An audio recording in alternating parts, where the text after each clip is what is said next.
السلام علیکم دوستو، بات کو یوں ہے کہ سرکار دو عالم صلی اللہ علیہ وآلہ وسلم کی ولادت باسعادت کا یہ خوبصورت مہینہ اللہ تعالیٰ نے ہمیں ایک مرتبہ پھر عطا فرمایا ہے۔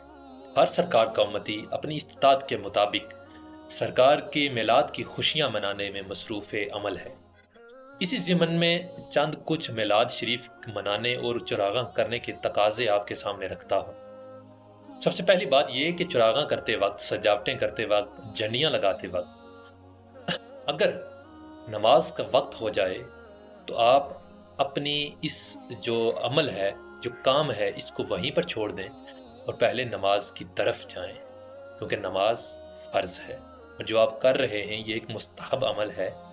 اگر کریں گے تو ثواب، نہ کریں گے تو گناہ نہیں ہے۔ دوسری بات یہ کہ اکثر راستوں کو بھی دھویا جاتا ہے، دھونے کے بعد ان میں رکاوٹیں کھڑی کر دی جاتی ہیں، تو ایسا ہرگز مت کریں، کیونکہ اگر کوئی راہگیر اس کو اس راستے سے گزرنے میں دشواری محسوس ہوتی ہے، ایسا تو ہمارے سرکار کو بالکل بھی پسند نہیں ہے۔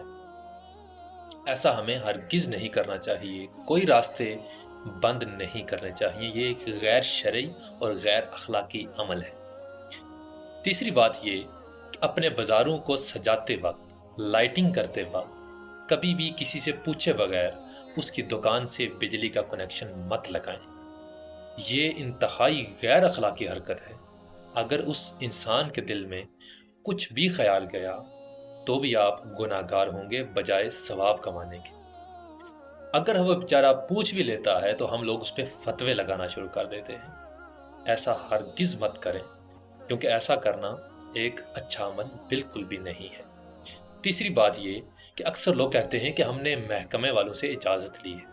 کل ایک علامہ صاحب بیان فرما رہے تھے، کہہ رہے تھے کہ یہ جو بجلی والوں سے پوچھ کر بجلی لگانا یہ بھی کوئی جائز عمل نہیں ہے، کہ وہ بجلی محکمے کی ہے اور محکمہ جو چیز پرووائڈ کرتا ہے اس کے عوض وہ بل چارج کرتا ہے، تو یہ عمل بھی انتہائی غیر اخلاقی ہے۔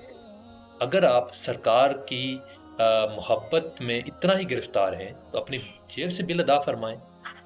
امید ہے کہ آپ کو یہ کچھ باتیں اچھی لگی ہوں گی۔ اگر آپ کو اچھی لگیں تو ان کو شیئر کیجئے اور ان پہ عمل کرتے ہوئے اپنی زندگی کو سنواریے۔ والسلام، ملتے ہیں ایک اور اچھی ویڈیو کے ساتھ۔ اللہ حافظ۔